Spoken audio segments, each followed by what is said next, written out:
नमस्कार मित्रों, history research point पर आप सभी का स्वागत करता हूं। और बहुत समय बाद आप लोगों को बीपीएससी टीजीटी पीजीटी हिस्ट्री का टेस्ट सीरीज का मटेरियल मिल रहा है। थोड़ा दिक्कत थी, परेशानी थी, ठीक है। आज बीपीएससी टीजीटी पीजीटी हिस्ट्री का टेस्ट सीरीज संख्या 17 है मित्रों। और आज जो टेस्ट सीरीज मैं शुरू करने वाला हूं, यह विश्व इतिहास का शुरू करने वाला हूं। बहुत ही रामबाण टेस्ट सीरीज रहेगी विश्व इतिहास की। और बीपीएससी पीजीटी हिस्ट्री के लिए और टीजीटी हिस्ट्री के लिए रामबाण है। विशेष रूप से बीपीएससी पीजीटी हिस्ट्री की बात करूंगा, लेकिन टीजीटी और पीजीटी दोनों में काम देगा। देखिए, वर्ल्ड हिस्ट्री के लिए बहुत सारे लोग कह रहे थे, इसलिए आज से प्रारंभ हो रहा है वर्ल्ड हिस्ट्री की टेस्ट सीरीज है ये, ठीक है। और यह मेसोपोटामिया की सभ्यता से संबंधित टेस्ट सीरीज है और यह एनसीईआरटी बेस्ड टेस्ट सीरीज है। एनसीईआरटी टेस्ट सीरीज है क्लास 11 का लेखन कला और शहरी जीवन, ठीक है। यह चैप्टर का नाम है और इसमें पूरी तरह से मेसोपोटामिया की सभ्यता के बारे में ही है यह टेस्ट सीरीज, ठीक है। कुल 45 रामबाण प्रश्न है इसमें लेखन कला और शहरी जीवन के। और आप सभी लोगों को बोलना चाहूंगा, देखिए क्वालिटी देखिए मित्र, ठीक है। आप लोग यह मत देखिए कि टेस्ट सीरीज कितनी मात्रा में मिल रहा है, कितनी मात्रा में नहीं मिल रहा है, कब मिल रहा है, कब नहीं मिल रहा है। बस ये जान लीजिए यहाँ से जो भी मटेरियल मिलेगा बेस्ट मिलेगा, ठीक है। अब मैं यकीनी तौर पे बोल सकता हूँ, आप लोगों के मुंह पर बोल सकता हूँ, यह जो वीडियो है ना, कि सिर्फ एक वीडियो से, इसी वीडियो से मैं 2 क्वेश्चन फंसाऊंगा, गारंटी के साथ फंसाऊंगा।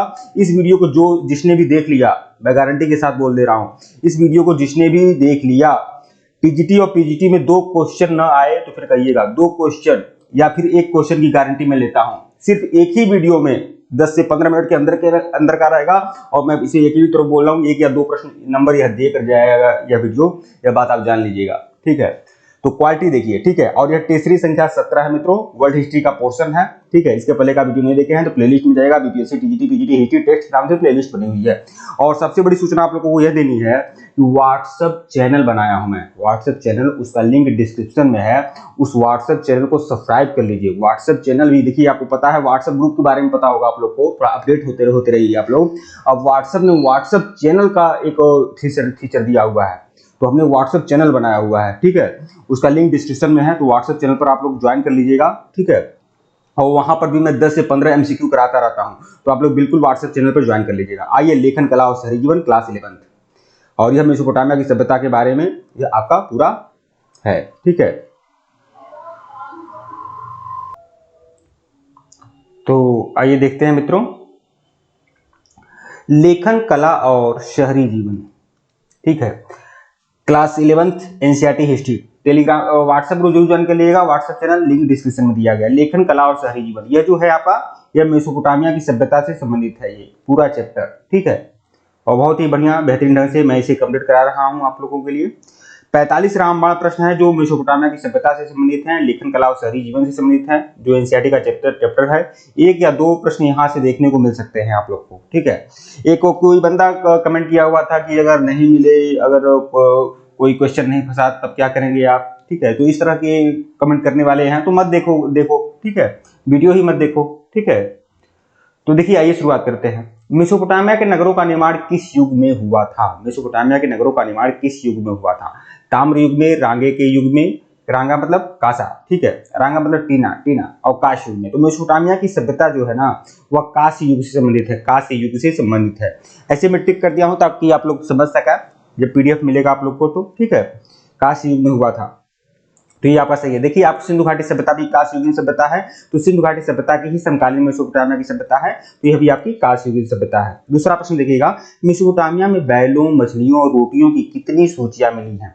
मेसोपोटामिया में बैलों की, मछलियों की और रोटियों की कितनी सूचियां मिली है, मतलब सूचियां प्राप्त हुई हैं, लिस्ट मिला हुआ है मेसोपोटामिया में। तो ये 5000 सूचियां, लगभग 5000 ऐसी सूचियां मिली है, बैलों, मछलियों और रोटियों की 5000 सूचियां मिली हुई है, ठीक है। यह सारा प्रश्न आपका रटाया होना चाहिए, समझना चाहिए, ठीक है। यहाँ से प्रश्न आपके आएंगे, बिल्कुल आएंगे, ठीक है। क्यूनिफॉर्म लातिनी शब्द की किस शब्द से बना है? लातिनी मतलब लैटिन भाषा का, ठीक है, लैटिन भाषा का, उसको लातिनी लिखा हुआ है। लातिनी भी शब्द होता है, मतलब लैटिन भाषा से संबंधित है ये। क्यूनिफॉर्म लातिनी शब्द के किस शब्द से बना हुआ है? जो क्यूनिफॉर्म है यह क्यूनियस शब्द से बना हुआ है। क्यूनियस मतलब क्या होता है? किलाकार लिपि, किलाकार, ठीक है, किलाकार मतलब dot dot dot dot dot dot करके, ठीक है। ऐसे ही डाट डाट करके ही मेसोपोटामिया की सभ्यता में लिखा जाता था, इसे क्यूनियस लिपि कहते हैं, ठीक है, क्यूनिफॉर्म लिपि। और क्यूनिफॉर्म लिपि किस भाषा से शब्द से बना हुआ है? क्यूनियस से बना हुआ है। ठीक है, आइए अगला प्रश्न देखते हैं। मेसोपोटामिया में बहुत कम लोग क्यों पढ़ लिख पाते थे? मेसोपोटामिया में जानते हैं क्या है? मेसोपोटामिया में साक्षरता दर जो थी ना, साक्षरता बहुत कम थी साक्षरता। ठीक है, साक्षरता बहुत कम थी मेसोपोटामिया में। तो यही पूछ रहा है कि मेसोपोटामिया में बहुत कम लोग क्यों पढ़ लिख पाते थे? क्या कारण था कि साक्षरता दर कम थी? लेखन कार्य की कमी थी, या फिर अकुशलता था, या अधिक लोगों में अनपढ़ता था? ठीक है, दरअसल आपको बता दूं, मेसोपोटामिया की जो भाषा थी ना, मेसोपोटामिया की जो लिपि थी, उसमें जितने अक्षर थे वह सैकड़ों की संख्या में थे, बहुत ही कठिनाई होता था, इसीलिए वहां पर बहुत कम लोग पढ़ लिख पाते थे। तो प्रतीकों और चिन्हों की संख्या जो थी वो सैकड़ों में थी। ठीक है, इसीलिए बहुत कम लोग पढ़ लिख पाते थे, इसीलिए साक्षरता दर जो है वह ज्यादा नहीं हो पाता था। ठीक है, पोटैमोस का अर्थ क्या है? बहुत ही इंपॉर्टेंट क्वेश्चन में ला रहा हूं आप लोगों के लिए। देखिए, मेसोपोटामिया जो है ना, यह जो है ये दो शब्दों से मिलकर बना है, मेसोस और प्लस पोटैमोस। मेसोस का मतलब होता है मध्य, और पोटैमोस का मतलब होता है नदी, मतलब नदियों के बीच का भाग मतलब दोआब। अब जानते हैं दो नदियों के बीच में जो क्षेत्र रहता है और वहाँ बहुत ही उपजाऊ होता है वह क्षेत्र। ठीक है, बहुत उपजाऊ होता है। ठीक है, तो वही, तो यहाँ पोटैमोस का मतलब क्या था? नदी। जैसे गंगा और जमुना का जो दोआब है, ठीक है, वहां पर क्या होता है? वहां पर खेती अच्छी होती है, पैदावार अच्छा होता है। तो मेसोपोटामिया जो था ना, वो दजला और फरात नदी की घाटी में स्थित था। मेसोस मतलब मध्य, और पोटैमोस मतलब क्या हुआ? पोटैमोस मतलब होता है नदी, मतलब दो नदियों के बीच का क्षेत्र मतलब मेसोपोटामिया। ठीक है, तो यह किस नदी के बीच में था? दजला और फरात नदी के बीच में क्या था? इधर से दजला नदी बहती थी, इधर फरात नदी बीच में बहती थी, और बीच में मेसोपोटामिया था। तो दोनों का मतलब आप समझ लीजिए, मेसोस और पोटैमोस। ठीक है, दोनों के शाब्दिक अर्थ आप लोग को पता होना चाहिए। अगला प्रश्न देखिएगा, सभी प्राचीन व्यवस्थाओं में कहाँ की खेती अधिक उपज देने वाली थी? ठीक है, तो मेसोपोटामिया जो था ना, जैसे मान लीजिए मेसोपोटामिया की सभ्यता का क्षेत्रफल है, तो मेसोपोटामिया की सभ्यता जो थी वह दो भागों में बटी हुई थी। ये क्या था? ये उत्तरी मेसोपोटामिया, उत्तरी भाग था, और ये क्या था? दक्षिणी मेसोपोटामिया। ठीक है, तो प्राचीन व्यवस्थाओं में कहाँ की खेती अधिक उपज देती थी? तो जो दक्षिणी मेसोपोटामिया की जो खेती होती थी ना, वह ज्यादा उपज देती थी दक्षिणी मेसोपोटामिया की खेती। ठीक है, यह जो क्षेत्र था यह उपजाऊ था। ठीक है, दक्षिणी मेसोपोटामिया का ध्यान रखिएगा आप लोग। अगला प्रश्न देखिएगा, मेसोपोटामिया के प्राचीन नगरों का निर्माण कब शुरू हुआ? मेसोपोटामिया में जो प्राचीन नगर बने थे ना, वह कब बने थे? इसका निर्माण कब शुरू हुआ?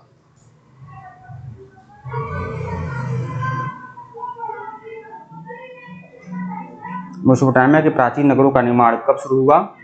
तो वह 3000 ईसा पूर्व में। ठीक है, मेसोपोटामिया के प्राचीन नगरों का निर्माण कब शुरू हुआ? 3000 ईसा पूर्व में।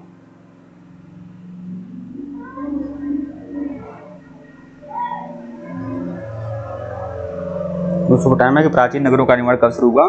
3000 BC में शुरू हुआ। अगला प्रश्न देखिएगा, मेसोपोटामिया की इन्नाना देवी किसकी देवी है?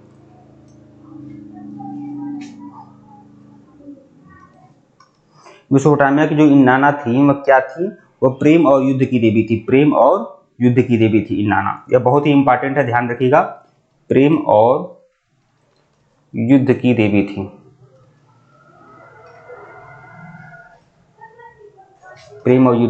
बहुत ही ज्यादा इंपॉर्टेंट है इन्नाना।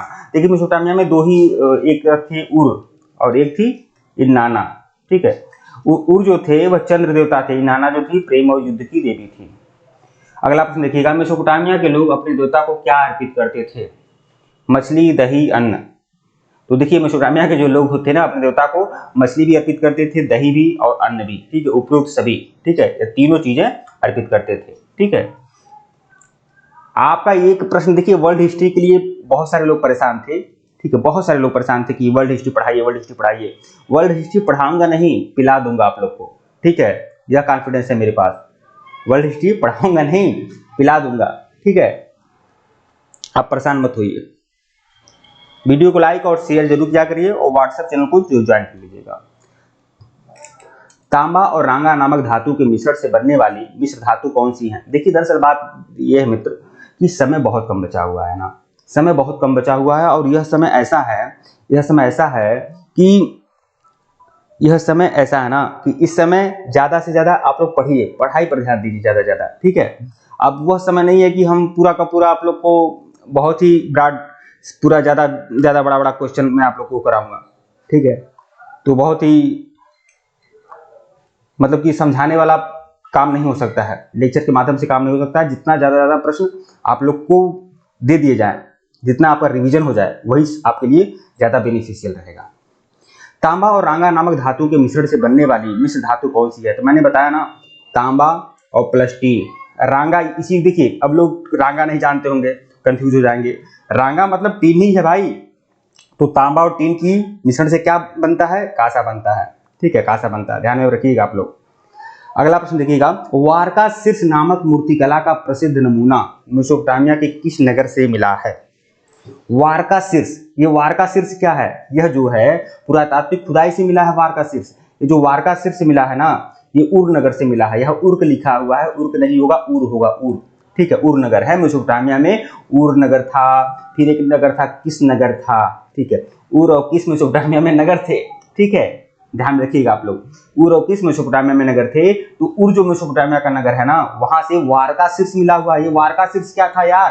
ये संगमरमर का खोपड़ी था। संगमरमर का खोपड़ी था। किसका खोपड़ी था? ये एक महिला का खोपड़ी था। संगमरमर का महिला की खोपड़ी थी ये। इसे ही वारका शीर्ष बोलते हैं। बहुत ही बढ़िया खोपड़ी थी, बहुत बढ़िया, मतलब कि केवल सर की मूर्ति बनी हुई थी महिला की, ठीक है। इसे वारका शीर्ष बोलते हैं। और ये कहां से मिला था? उर से मिला हुआ था, उर से, ठीक है। अगला प्रश्न देखिएगा, आपसी लेन देन का अस्थायी हिसाब रखना किसका आधार बना? आपसी लेन देन का अस्थायी हिसाब रखना किसका आधार बना? तो लेखन कार्य का। भाई लेखन कार्य होगा, जब लिखने की कला आएगी तभी तो लेन देन हो पाएगा, तभी तो आपसी लेन देन हो पाएगा, ठीक है।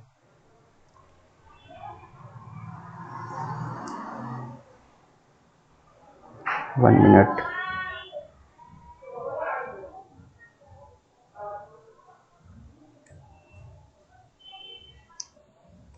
हाँ तो देखते हैं। तो आपसी लेन देन का अस्थायी हिसाब किताब किसका बना? लेखन कार्य का, ठीक है। अगला प्रश्न देखिएगा, आपसी लेन देन का अस्थायी हिसाब किताब रखना किसका आधार बना? लेखन कार्य का, ठीक है। लेखन कार्य होगा तभी तो हिसाब किताब रखा जा सकता है। अगला प्रश्न देखिएगा, बाइबिल के कौन से भाग में मेसोपोटामिया का संदर्भों में उल्लेख किया गया है? मतलब बाइबिल, देखिए बाइबिल जो है ना, बाइबिल जो ईसाइयों की पुस्तक है बाइबिल, उसमें उसका एक भाग है ओल्ड टेस्टामेंट, ठीक है। ओल्ड टेस्टामेंट बाइबिल का भाग है, ठीक है। जैसे मान लीजिए कोई भी, जैसे महाभारत है, तो महाभारत जो है सनातनियों का क्या है? प्रसिद्ध ग्रंथ है, महाकाव्य, विश्व का सबसे बड़ा महाकाव्य है महाभारत, ठीक है। इसमें कितने श्लोक हैं? 1,00,000 श्लोक हैं, इसीलिए इसको सतसहस्त्र संहिता बोला जाता है। तो महाभारत जो है कितने पर्व में विभाजित है? 18 पर्व में विभाजित है। उसी तरह से जो बाइबिल है ना, बाइबिल जो है वह 4 भाग में विभाजित है बाइबिल, ठीक है। बाइबल जो है 4 भाग में विभाजित है। तो पहला भाग जो है बाइबल का वह ओल्ड टेस्टामेंट है। और ओल्ड टेस्टामेंट में किसका उल्लेख है? मेसोपोटामिया का उल्लेख है ओल्ड टेस्टामेंट में, ठीक है। मेसोपोटामिया का उल्लेख है ओल्ड टेस्टामेंट में। तो विकल्प ए जो है आपका सही है। अगला प्रश्न देखिएगा, बाइबिल में मेसोपोटामिया का संदर्भों में उल्लेख होने के कारण मेसोपोटामिया किसके लिए महत्वपूर्ण था? मेसोपोटामिया किसके लिए महत्वपूर्ण था? तो यूरोप वासियों के लिए, क्योंकि मेसोपोटामिया का उल्लेख किसमें है? बाइबिल में है, ठीक है। अगला प्रश्न देखिएगा, आज मेसोपोटामिया निम्नलिखित में से किस राज्य का भाग है? ठीक है, आज मेसोपोटामिया जो है किस राज्य का भाग है? आपको पता है जो मेसोपोटामिया की सभ्यता थी, जो महान सभ्यता थी मेसोपोटामिया की, ठीक है, वह सभ्यता इस समय वह कहाँ है? ठीक है, मतलब दुनिया का कौन सा ऐसा देश है जहां पर मेसोपोटामिया की सभ्यता थी? इराक की, ठीक है। आज जहां इराक है ना, जहां सीरिया है, जहां एकदम दहशतगर्द लोग हैं, जहां पर एकदम छोटी सोच वाले हैं, जिहादी प्रवृत्ति के लोग हैं, आपको पता है 3000 साल पहले वहां मेसोपोटामिया नाम की सभ्यता थी। वहां के लोग इतने सभ्य थे, शिक्षित थे, समृद्ध थे। और आज इराक, आज सीरिया, आज लेबनान, मुझे समझ में नहीं आता है। देखिए, अगर आप विश्व इतिहास को गौर से देखेंगे ना, विश्व इतिहास में मतलब इतिहास के किसी भी भाग को गौर से मुझे समझ नहीं आता है। जैसे ईरान है, ईरान में कितनी बड़ी सभ्यता थी भाई। ईरान जिसका प्राचीन नाम फारस था, वहां पर साइरस, डेरियस जैसे बड़े बड़े शूरवीर योद्धा थे, जहां इतनी बड़ी इतनी अच्छी संस्कृति थी ईरानियों की, और वह सब कुछ खत्म हो गया सिर्फ अरबियों के प्रभाव में आकर। अरबियों के प्रभाव में आकर वो सब कुछ खत्म हो गया। लोगों ने अपना धर्म तो बदला, अपनी संस्कृति भी भूल गए। मुझे लगता ही नहीं है कि मतलब ईरान को, इराक को अरब से सीखने की जरूरत नहीं थी। ये लोग समृद्ध थे धन के मामले में भी और संस्कृति के मामले में भी, लेकिन इन लोगों ने पूरी तरह से नरक कर दिया। ठीक है, ये लोग पूरी तरह से अपनी सभ्यता, संस्कृति, धर्म सब कुछ भूल गए। और ये लोग किसके संपर्क में आ गए? या अरबियों के संपर्क में आ गए। अरबियों के पास कुछ भी ऐसा नहीं था कि वह दुनिया को कुछ दे सकें। ठीक है, लेकिन उन्होंने दुनिया की महान महान सभ्यताओं, महान महान संस्कृतियों का सत्यानाश कर दिया। अब देखिए मेसोपोटामिया कितनी बड़ी सभ्यता और संस्कृति थी। यहाँ का जो धर्म था, कला था, विज्ञान था, विश्व के लिए गौरव की बात थी। और वही मेसोपोटामिया की सभ्यता जहाँ थी वह इराक है। ठीक है, आज इराक के लोग दिन भर दीनी तालीम लेते हैं, उसके अलावा कुछ नहीं समझते हैं। उनको नहीं पता है कि उनके पूर्वजों के पास जो कुछ था वह उनके दीन में कुछ नहीं है, लेकिन यह लोग अपनी सभ्यता, संस्कृति, धर्म सब कुछ गंवा बैठे। ठीक है, अगला प्रश्न देखिएगा, मेसोपोटामिया का चंद्र देवता क्या कहलाता है? मैं किसी के विरुद्ध नहीं बोल रहा हूं, लेकिन ये सुनने में आता है, मुझे बहुत ही आश्चर्य होता है। मैं इतिहास का विद्यार्थी रहा हूं, इतिहास का अध्यापक हूं, लेकिन मुझे बहुत, जब मैं विश्व इतिहास को पढ़ता हूं, समझता हूं, तो मुझे दो देशों पर बहुत थोड़ा सा अलग लगता है। जैसे ईरान हुआ, इराक हुआ, ये सब ऐसे देश है ना कि यह प्राचीन काल में बहुत समृद्ध थे। आपको पता है कि हमारे वहां जो ज्योतिष आया है ना, वह आपका यूनान से आया है। गार्गी संहिता में लिखा है कि यवन हालांकि बर्बर हैं, असभ्य हैं, राक्षस प्रवृत्ति के हैं, लेकिन ज्योतिष के मूल निर्माता होने के कारण वह ऋषियों की भांति पूजनीय है। यह बात गार्गी संहिता में लिखी गई है। अब बताइए, आज यवन लोग दिन भर दीनी तालीम लेते हैं, उनको नहीं पता है कि वह ज्योतिष और जो कला है, वो विज्ञान जो है भारतीयों का, वो भारतीयों ने ज्यादा वहां पे सीखा। ऐसा नहीं है कि भारतीय ज्योतिष नहीं जानते थे, लेकिन आज जो ज्योतिष की जो परंपरा है जिसमें वह भारत ज्यादा जाना जाता है, वह यवनों से ही सीखा था भारत। यह गार्गी संहिता में है इस बात की पुष्टि। ठीक है, लेकिन अब क्या कहा जाए, वो सब कुछ खत्म हो गया। लोगों ने अपने हाथों अपने पूर्वजों के ज्ञान का सत्यानाश कर दिया। हम ये नहीं कह रहे हैं कि इराक को या ईरान को या बाकी जो यूनान आदि देश हैं, उनको, मिस्र को अरबियों से कुछ नहीं सीखना चाहिए, या फिर अरबियों की जो धर्म है उसको फॉलो नहीं करना चाहिए। करना चाहिए, लेकिन अपनी महान सभ्यता को, अपनी महान संस्कृति को, अपने कला विज्ञान का अपने सत्यानाश तो नहीं करते, जिस पर पूरा देश, पूरा विश्व गर्व करता था, आपने उसे ही खो बैठे। आप छोड़ी जाने दीजिए। मेसोपोटामिया का चंद्र देवता क्या कहलाता है? जैसे हमने बताया ना, मेसोपोटामिया के जो चंद्र देवता थे, उर जो थे क्या थे? चंद्र देवता थे उर। ठीक है, मेसोपोटामिया की व्यवस्था के अनुसार पानी और मल कहाँ जाता था? मेसोपोटामिया की जो नगरी व्यवस्था थी, वो नगर था।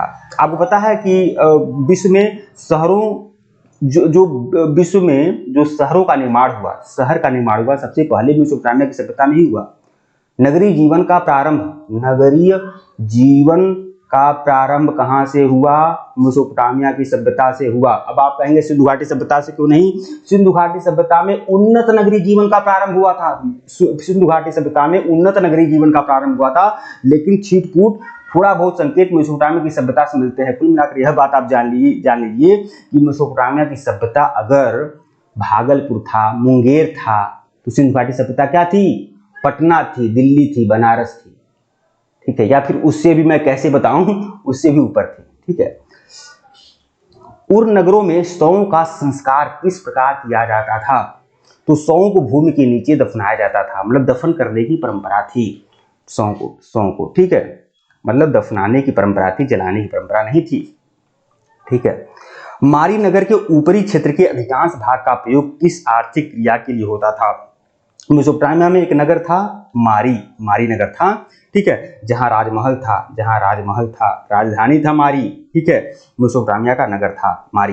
तो मारी नगर का जो ऊपरी क्षेत्र था ना, इसका प्रयोग किस आर्थिक क्रियाकलाप के लिए होता था? भेड़ बकरी चराने के लिए, मतलब पशुपालन होता था। मतलब मारी शहर था, इसके ऊपरी हिस्सा में क्या होता था? पशुपालन होता था।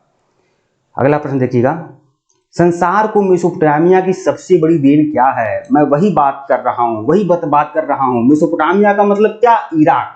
मेसोपोटामिया का मतलब क्या, इराक। अब सोचिए इराक ने विश्व को क्या दिया था, काल गणना दिया था भाई।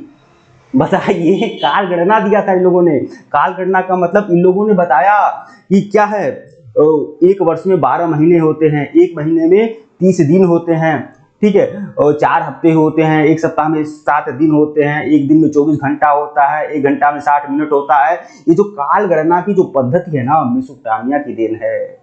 वाह रे हिंदुस्तान, ठीक है। और गणित की विद्वतापूर्ण परंपरा, गणित की जो विद्वतापूर्ण परंपरा है, ये मेसोपोटामिया की देन है। मतलब 1 और 2 दोनों सही है आप लोग का, ठीक है। पढ़ने से क्या होता है, केवल किताबी ज्ञान नहीं होता है, बहुत कुछ जानकारियां आप लोग को मिलती हैं, ठीक है। मेसोपोटामिया के लोगों ने एक वर्ष को कितने महीनों में बांटा था, 12 महीनों में बांटा था, 12 महीनों में बांटा था। अरब के लोगों ने क्या दिया है विश्व को, दिया है ऐसी बात नहीं दिया है, लेकिन बहुत बहुत कम दिया होगा, ठीक है। लेकिन ये बात है कि अरब ने क्या दिया है, अरब के लोग जो थे ना, उन्होंने युद्ध कला जो अरबियों के पास थी, वह शायद ही बाकी देशों के पास रही हो। युद्ध कला में अरबी पूरी तरह से निपुण थे, ठीक है।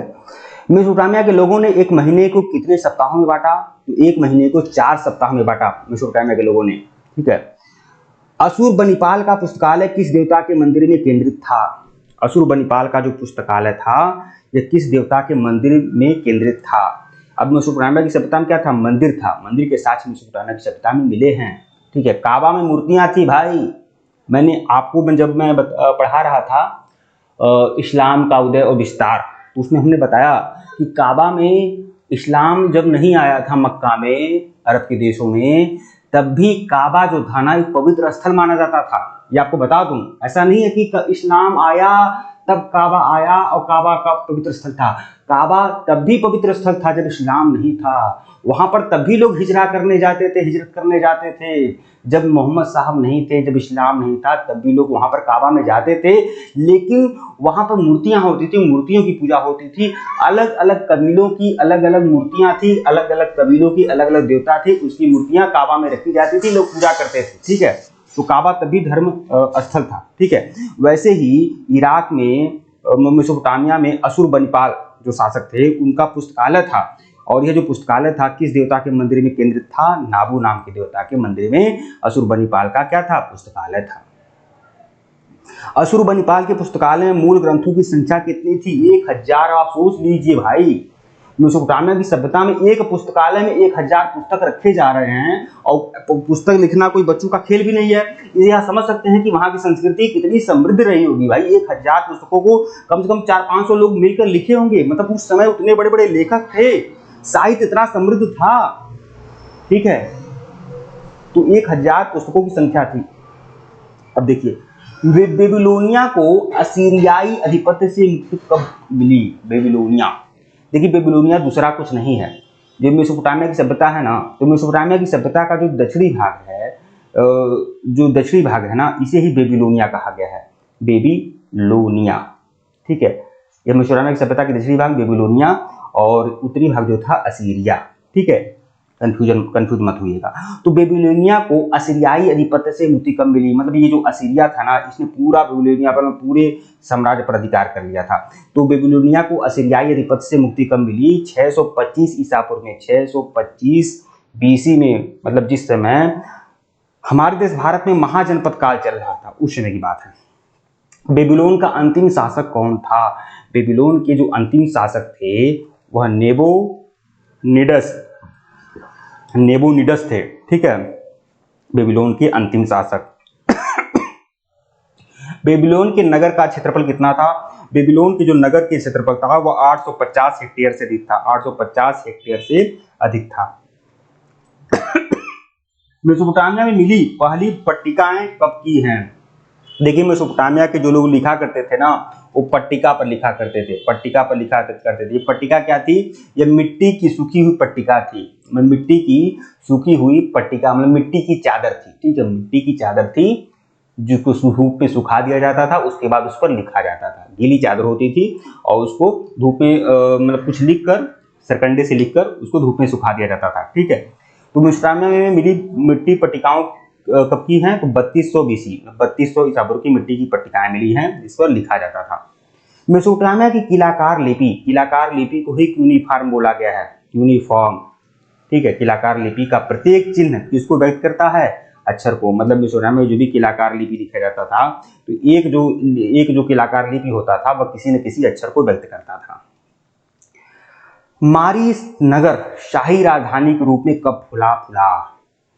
मारी नगर जो था मेसोपोटामिया में, मारी नगर, यह शाही राजधानी, मतलब यह राजधानी कब बना? तो 2000 BC में, 2000 ईसा पूर्व में यह राजधानी बना, मारी नगर। ठीक है, साइप्रस के द्वीप अलासिया से आने वाली किस धातु का उल्लेख मिलता है? तो साइप्रस मतलब मेसोपोटामिया की सभ्यता में साइप्रस से क्या आयात किया जाता था? साइप्रस का एक द्वीप था अलासिया, साइप्रस के द्वीप अलासिया से क्या आयात किया जाता था? तांबा। मतलब कि मेसोपोटामिया में तांबा नहीं था। ठीक है, खनिज उद्योग तो था ही नहीं मेसोपोटामिया में, खनिज की कमी थी मेसोपोटामिया में। तो तांबा कहाँ से आयात किया जाता था? साइप्रस के द्वीप अलासिया से तांबा आयात किया जाता था। ठीक है, निम्नलिखित में से जिगुरात क्या था? जिगुरात मिला है मेसोपोटामिया के दक्षिणी भाग में, जिसे बेबीलोनिया कहते हैं। तो यहाँ से जिगुरात जो था एक सीढ़ीदार मीनार था। एक सीढ़ीदार क्या था? मीनार था जिगुरात। ऐसे ही जिगुरात बोलते हैं। सीढ़ीदार क्या था? मीनार था। अगला प्रश्न देखिएगा, बाबली लोगों का मुख्य देवता कौन था? बाबली एक समुदाय था मेसोपोटामिया में, इनका मुख्य देवता था मरदूक। ठीक है, बाबली लोगों की प्रमुख देवी कौन थी? इस्तर। बाबली लोगों की प्रमुख देवी इस्तर और प्रमुख देवता मरदूक, और प्रमुख देवी कौन थी? इस्तर थी बाबली समुदाय की। असीरियाई राज्य की स्थापना कब हुई? वैसे कि हमने बताया ना कि मेसोपोटामिया का जो उत्तरी भाग था असीरिया और दक्षिणी भाग क्या था? बेबीलोनिया। तो वही बोल रहा हूँ, असीरियाई राज्य की स्थापना कब हुई थी? 1100 BC में। 1100 BC में क्या हुआ? असीरियाई राज्य की स्थापना हुई थी। इराक अथवा मेसोपोटामिया का गर्मियों में भरपूर फल देने वाला पेड़ कौन सा है? तो वहाँ का गर्मियों में भरपूर फल देने वाला फल क्या है? खजूर है। तो भाई जब मेसोपोटामिया की सभ्यता थी उस समय भी खजूर था फल, और इस समय भी है। भाई जलवायु थोड़ी बदल जाएगी, तो इस समय भी क्या है? खजूर भरपूर फल देने वाला पौधा है। मेसोपोटामिया हथियार किससे बने थे? मेसोपोटामिया के जो हथियार थे वह कैसे बनते थे? लोहे के, तांबे के, रांगे के या कांसे के? तो कांसे के बनते थे। मेसोपोटामिया के जो औजार थे वह कांसे के बनते थे। ठीक है, मेसोपोटामिया की सबसे पुरानी ज्ञात भाषाएं कौन सी है? मेसोपोटामिया की जो सबसे पुरानी भाषा थी वह सुमेरियन भाषा थी। सुमेरियन भाषा ही सबसे पुरानी भाषा थी मेसोपोटामिया की, सुमेरियन भाषा। ठीक है, अगला देखिएगा, मेसोपोटामिया के कौन से शहर को केवल शहर कहकर पुकारा जाता है? उरुक जो क्या था? एक शहर था। उरमारी ये सब शहर थे। शहरी विकास के लिए निम्नलिखित में से क्या महत्वपूर्ण है? शहरी विकास के लिए मतलब कि अगर कोई जगह को, किसी स्थान को अगर शहर कहा जा रहा है तो क्यों कहा जाएगा? अगर वहाँ पर शिल्प उद्योग हो, यदि वहाँ पर व्यापार सेवाएं हो, यदि वहाँ परिवहन व्यवस्था हो, मतलब उपयुक्त सभी, मतलब ये सभी सेवाएं अगर किसी स्थान विशेष में हैं तो उसे शहर कहा जा सकता है। पत्थर के शिलापट जिन पर अभिलेख उत्कीर्ण किए जाते थे वे क्या कहलाते थे? पत्थर के शिलापट थे जिस पर कोई अभिलेख उत्कीर्ण किया जाता था तो उसे क्या कहा जाता था? स्लेट। क्या कहलाते हैं? स्लेट कहलाते हैं। ठीक है, अगला प्रश्न देखिएगा, मेसोपोटामिया में कैसे परिवार को महत्व दिया जाता था? देखिए, मेसोपोटामिया में संयुक्त परिवार को या मिश्रित परिवार को महत्व नहीं दिया जाता था, एकल परिवार को महत्व दिया जाता था। मतलब अगर बेटे बेटियों की शादी हो जाती थी तो वो अपने जीवन साथी के साथ रहा करते थे। ठीक है, तो एकल परिवार को महत्व दिया जाता था। मारी के पशुचारक, मतलब मारी के जो पशुपालन करता थे, पशु चराने वाले लोग थे, तो मारी के पशुचारक किस चीज के बदले अनाज अथवा औजार प्राप्त करते थे? ठीक है, तो मारी के जो पशुचारक थे, मतलब पशुपालन करने वाले थे, तो भाई पशुओं से क्या प्राप्त होता है? पशुओं से क्या प्राप्त होता है? खाल प्राप्त होता है, दूध प्राप्त होता है, यही ना प्राप्त होता है पशुओं से, ऊन प्राप्त होता है।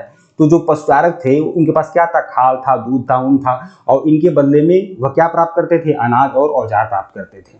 ठीक है, तो पनीर देते थे, मांस देते थे, कपड़ा देते थे, यह चीजें वह लोग बेचते थे, देते थे, तब उनको क्या मिलता था, अनाज और औजार मिलता था, मतलब उपयुक्त सही।